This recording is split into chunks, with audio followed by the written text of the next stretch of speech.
एका पोलीस अधिकाऱ्याला मैत्रिणीसोबत असताना पत्नीने रंगेहात पकडलं। त्यानंतर मोठा गोंधळ निर्माण झाला।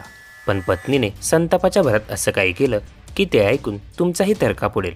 चॅनलवर नवीन असाल तर व्हिडिओत पुढे जाण्यापूर्वी चॅनलला सबस्क्राईब करायला विसरू नका। संबंधित घटनेची परिसरात जोरदार चर्चा सुरू आहे। जयपूरमधील डीएसपी विनय चौहान यांच्यावर गुन्हा दाखल करण्यात आला असून पोलीस पुढील तपास करत आहेत। डीएसपी विनय चौहान यांची पत्नी मुलांना घेऊन गावी गेली होती। त्यावेळी डीएसपीने आपल्या डॉक्टर प्रेयसीला घरी बोलावलं, पण त्यांना कल्पना नसताना अचानक बायकोने दार ठोठावलं। त्यानंतर जे काही घडलं त्यामुळे परिसरात एकच गोंधळ निर्माण झाला। डीएसपीने आपल्या मैत्रिणीला मारहाण केल्याची तक्रार पोलिसांकडे केली आहे।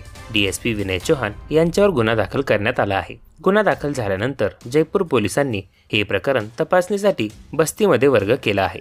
मात्र तपासावर परिणाम होऊ नये म्हणून एसपींनी हे प्रकरण सिद्धार्थनगर जिल्ह्यात वर्ग केलं आहे। राजपत्रित महिला डॉक्टर आणि डीएसपी विनय चौहान यांच्यात गेल्या 5 वर्षापासून प्रेम संबंध सुरू असण्याची माहिती समोर आली आहे। 26 मे रोजी विनयने त्याच्या मैत्रिणीला भेटण्यासाठी बस्तीमधील शासकीय निवासस्थानी बोलवले होते। त्यावेळी अचानक पत्नी घरी आली आणि त्यांना रंगेहात पकडल्यानंतर तिचा संयम सुटला आणि तिने त्यांना मारहाण केली।